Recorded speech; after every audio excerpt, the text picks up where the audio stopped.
my mind. Thanks for watching News 12 on your side. Closed captioning is brought to you by Hug and Spiel.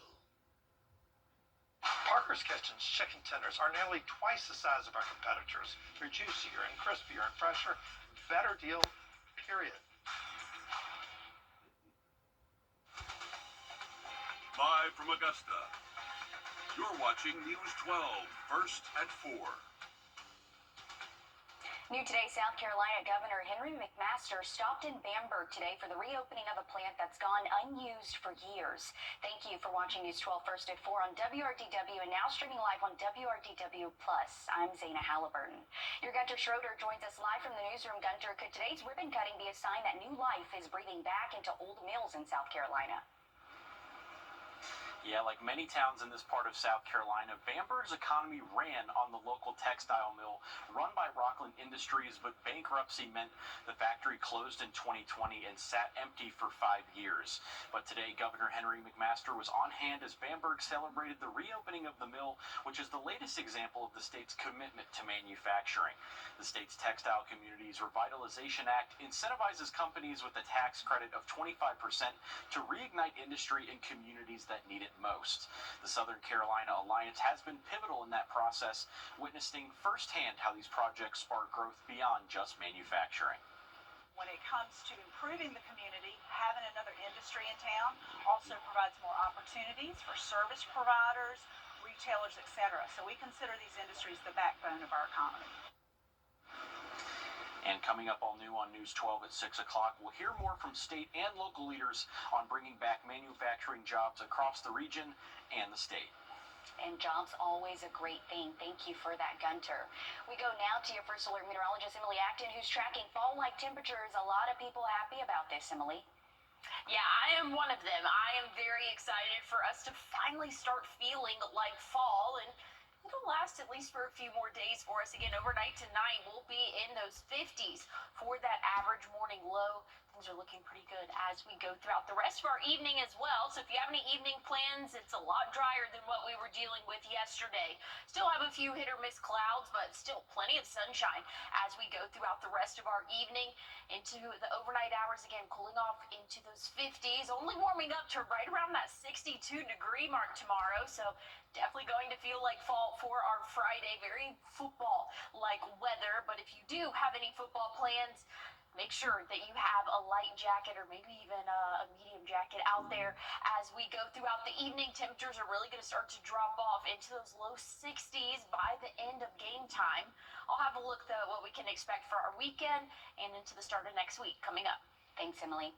Tensions are rising on Capitol Hill with lawmakers still in. Coming up, data centers expanding across the country, potentially putting strain on the power grid and your pocketbook. And looking at those temperatures as we go throughout the overnight hours, we're going to cool off into those middle 50s. I'll have a look at what your Friday forecast looks like and your weekend coming up. Time and Temp, brought to you by your First Alert weather team. This is not you. It's not me. Now, your First Alert weather with meteorologist Emily Acton. Well, rain chances will be in play for your Friday, but much less than what we saw yesterday. About a 20% chance early in the morning, but then again later on in the evening. Most of the day we will be dry, though, but just know that rain gear might want to have it if you do not want to get wet at all. Personally, I never wear a rain jacket. I just run. That's all you got to do. But looking at what we can expect for Friday night football, kickoff temperatures in the middle 60s. So definitely want to have a jacket as you go to those football games tomorrow. And by halftime, we'll be in the low 60s. So it's definitely going to feel a lot chillier than what we have seen the past couple of weeks. But good news is things are looking mostly dry for us. There's an area of low pressure just off the East Coast, and that's going to be kind of bringing in some steady rainfall for us. Here's what we're looking at tomorrow morning. Nice and dry for us here, but if you have any plans to go to the coast this weekend, just know you're probably going to get wet. To have that rain gear with you, here's what we're looking at Friday night. Again, all along the coast, seeing some rainfall there, and we could see some start to move into our area. Just a few light showers early Saturday morning, could be lasting until about midday. But once we get into the later evening hours, things are looking a little bit better in terms of those heavy rainfall, but it'll be back in play for our Sunday morning. I'll have a look at your full forecast at your 7-day temperatures coming up. Giant warehouses are popping up across the country, and what's inside could impact not just how much you pay for power, but coming up, a heroic rescue by a Columbia deputy chief, all caught on camera. After the break, how he saved a man's life from being burned to death. First Alert Radar, powered by Jim Hudson Automotive Group. I was walking home. A car knocked me down and ran over my foot. She jumped in the car and drove off, and I was just left there. I was worried about everything. I called Austin Jackson. The firm came literally to my rescue, and I'm so grateful. I was told, we don't want you to worry about this. We have this for you. Austin Jackson is Augusta Sky.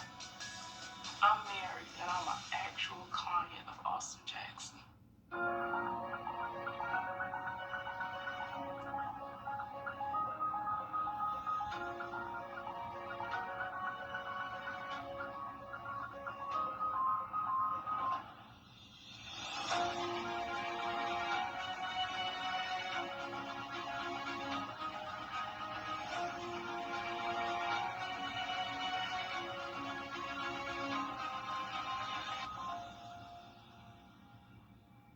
If you have both Medicare and Medicaid,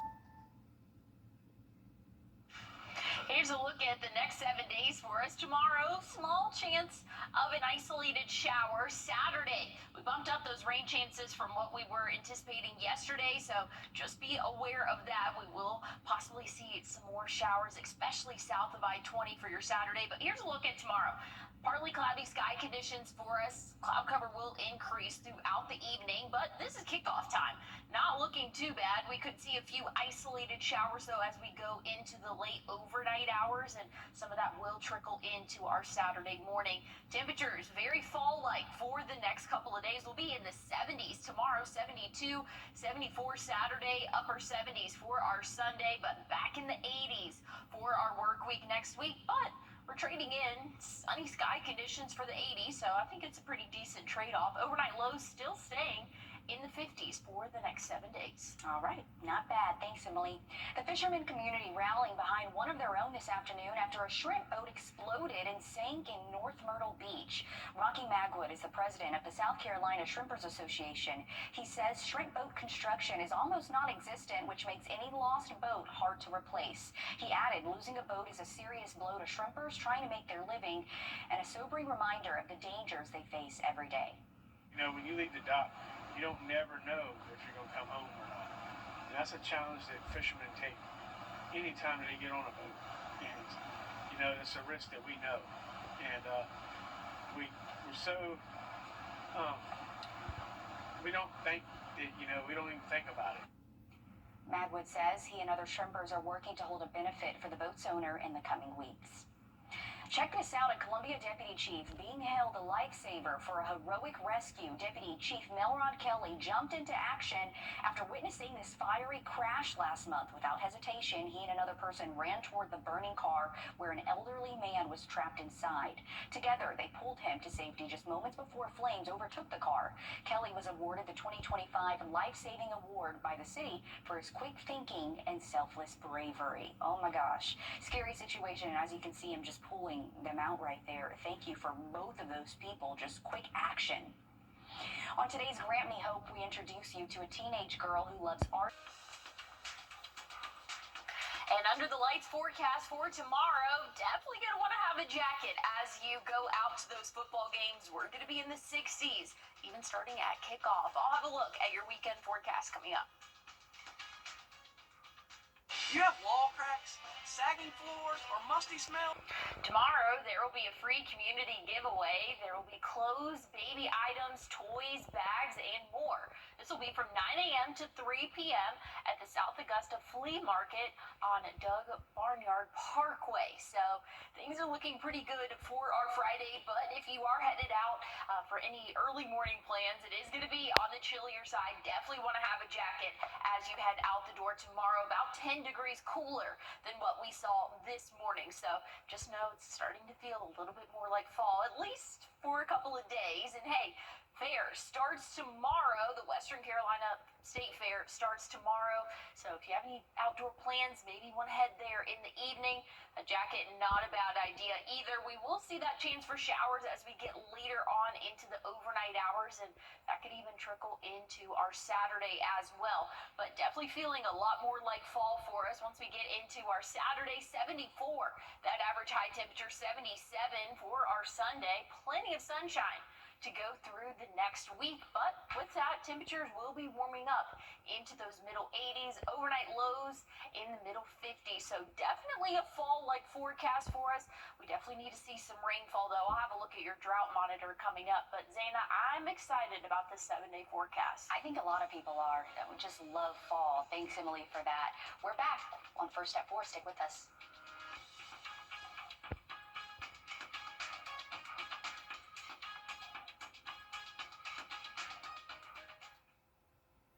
I was hit by a drunk driver. You're watching News 12, First at 4. Continues. We begin with an update to the reconstruction of the old Vaucluse Road Bridge in Aiken County. Good evening. I'm Meredith Anderson. Thank you for watching News 12 First at 4 on WRDW and now streaming live on WRDW+. New within just the last few hours, SCDOT says work on the bridge will begin tomorrow. The bridge was destroyed back in June after a fiery crash caused that bridge to collapse. Behind me is video of the aftermath. And starting tomorrow, crews will begin installing signs, barriers, and other traffic control devices. This is dash cam video we showed you last month. This is Highway Patrol responding to the crash. Look at that big burst of flames in the corner. The update comes after we told you Monday SCDOT got $8 million in federal funding to help speed up the replacement of this bridge. They told us construction was set to begin in November, but according to the new information today, crews are getting started a month early. The bridge is expected to be finished by spring of next year. Of course, we'll keep you updated as work continues. In the meantime, crews are urging you to slow down and pay attention when driving near that work zone. We go now to your First Alert meteorologist, Emily Acton, tracking those fall temps. Thank you, Meredith. Yeah, it is feeling a lot cooler for us overnight tonight than what we saw this morning. So headed out the door tomorrow, definitely need to have that jacket with you. 56. It's going to be that average overnight low. And this morning was right around that 65-degree mark. So a lot cooler for our Friday and cooler high temperatures as well. We'll be in the low 70s for us as we hit that afternoon high. We'll see a decent amount of cloud cover and very breezy conditions as well. Wind gusts anywhere from 20 to 25 miles per hour. I'll have a look at your Friday night forecast and a look at your weekend forecast coming up. All right, thanks for that, Emily. New today, the FBI now seeking information in the 2 shootings at South Carolina State University. The Harlem man will spend the rest of his life in prison for having thousands of inappropriate photos of children on his computer. This is 74-year-old Harold Sinclair. The Columbia County District Attorney's Office says he pleaded guilty to 20 counts of sexual exploitation of children. He was sentenced to 100 years in prison. The DA's office says GBI agents found 2,000 of those photos in Sinclair's computer last year. Off the streets and into the woods, Richmond County deputies meeting the unhoused where they are, helping them get back on their feet. We joined them today as the Homeless Task Force did their bi-monthly outreach event. The task force offers support and connects these individuals with resources that can help them move forward. Now, all of this comes during a rise in suspicious deaths amongst those experiencing homelessness. The latest case being a 70-year-old, a man named Charlie Creech, who was found dead behind a Chevron on Laney Walker Boulevard Tuesday. 42-year-old Jeffrey Utstay was arrested and charged with murder in his death. Authorities say both of them were homeless. Take a close look at your screen. These people are missing in the Richmond County Sheriff's Office. They say they need your help finding them. Authorities say 36-year-old Ashley Kitchens was last seen Saturday around 5 p.m. at her home on Lake Michigan Drive off Willis Foreman Road. Her family tells deputies she suffers from mental health issues. She's known to hang around the Rosetown Trailer Park on New Carline Road and Ulm Road. 14-year-old Aiden Brown was last seen around 7 o'clock last night on Kensington Drive South. If you've seen either one of these missing people, please contact the Richmond County Sheriff's Office. We're on your side with several traffic alerts. First, starting Monday, new construction will begin on Broad Street as part of the improvement project, the one that we've been telling you about for quite some time. Crews will start inside median work between 9th Street toward 13th Street. One lane will remain open while this goes on, but it'll be crowded. It is important to note this work will remove some on-street parking in that area, so if you need to park, if you use that area, you'll have to go to the 9th Street parking deck. Meanwhile, work continues to go on at 13th Street to 15th Street. One lane of traffic is expected to reopen the first week of November. And an update on the James Brown Linear Park happening on 8th and 9th Streets. Contractors have started electrical and underground work there. Another opportunities to help families with kids struggling to put gifts under the Christmas tree this year. Toys for Tots applications now open. This is video of last year's Toys for Tots drive. You can register in person at their warehouse located on 15th Street or online under the Request a Toy tab. Organizers want you to add things your child likes, so make sure they get what they want if possible. On pickup day, you'll need to bring a birth certificate for all children, proof of where you live, and a photo ID. Data centers are expanding across the country. Next, we're talking about how this is creating concern for some who may be impacted by a spike, say, in their energy bills or even a strain on the grid that keeps the lights on.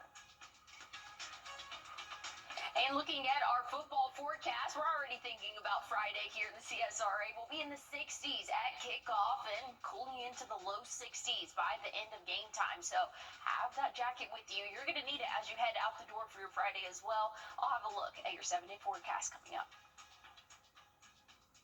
It's the Rooms to Go Fall. Now, your first alert weather with meteorologist Emily Acton. Overnight tonight, temperatures will cool off into those middle 50s, so about 10 degrees cooler than what we woke up to this morning. So have a jacket as you head out the door. We'll warm up into the 70s by the afternoon, but for the evening hours, under the lights forecast, it's still going to be a little bit chilly for us. We'll be in the mid-60s for kickoff and then dropping off into the low 60s by halftime and eventually seeing right around that 60-degree mark at the end of the game. So just know you're definitely going to want to have a jacket as you head out the door for your morning. And again, if you have any Friday night plans. Here's what we're looking at for the rest of this evening. Staying dry, staying mostly dry throughout the day tomorrow, but you can see a coastal low just off of the Florida coast, but that's going to be bringing in a little bit of rainfall for us as we get along into the Charleston area as we go throughout the second half of our Friday, really even into Friday evening. Some of those showers could creep in to the CSRA, but I think the heaviest and more widespread rainfall will be along the coast. So if you do have any plans to head there this weekend, just know it is going to be a little bit wet out there. I'll have a look at what we can expect here at home for the next 7 days coming up. All right, thanks, Emily. There has been a lot of talk the last few weeks about a possible data center in Columbia. If you would like to hear our full conversation, including what you at home can do if you have questions, we have posted that full interview on WRDW.com and our WRDW app.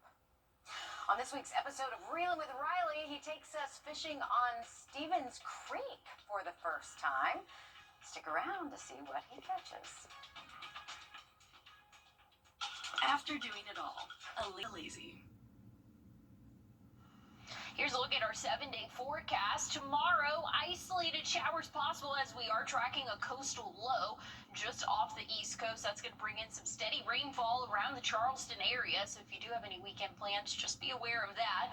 Cloud cover will be building in throughout the day. We'll see a few breaks here and there, but there's that rainfall. Really, for our most southern counties, have that best chance to see an isolated shower as we go throughout really the late evening hours, even into the overnight hours Friday for us. But Saturday, Sunday, that coastal low still going to be spinning along the East Coast and not going to cause major issues, but just bringing in some rain chances for our area potentially Saturday and Sunday morning. So just be aware, it's not going to be a total washout for the weekend, but we will see those rain chances increase for the next 2 mornings. Once we get into the start of next week and even into the middle of next week, much drier conditions for us, but a little bit warmer. We'll be back in the 80s. All right, sounds good. Thanks, Emily. On this week's episode of Reelin' with Riley, he takes us fishing down Stevens Creek towards the Savannah River for the first time. Take a look.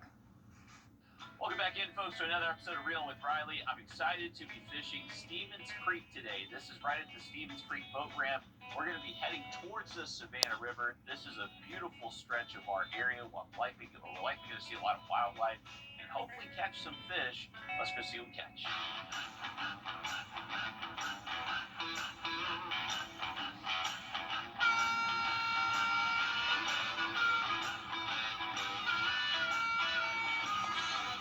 Look at that view down there. That's pretty. Hey, yo. Team No Skunk. Nice Savannah River bass. They got a little pot belly on them. But, beautiful fish. I love the color of the river fish. They're always pretty dark. Match that hydrilla. Nice. All right, hopefully we get on a pattern. Let's catch some more.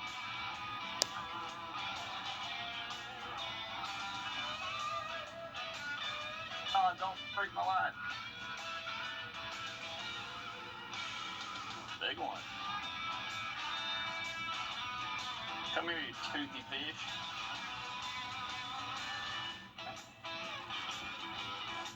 Oh, nice. Hey, oh, chill. Big old pickerel.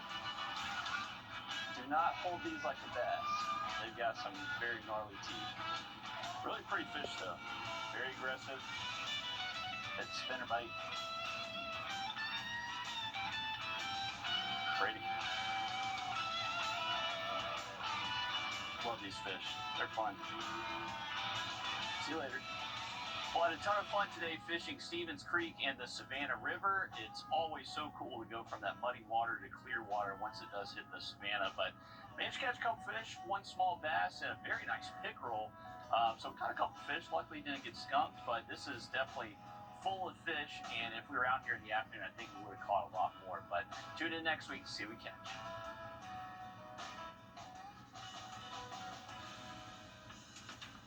One of my favorite segments of the week. A lot of fun out there for Chief Meteorologist Riley Hale. Looking at our temperatures tomorrow in the low 70s for us. Definitely feeling like fall for our Friday. I'll have a look at our weekend forecast coming up.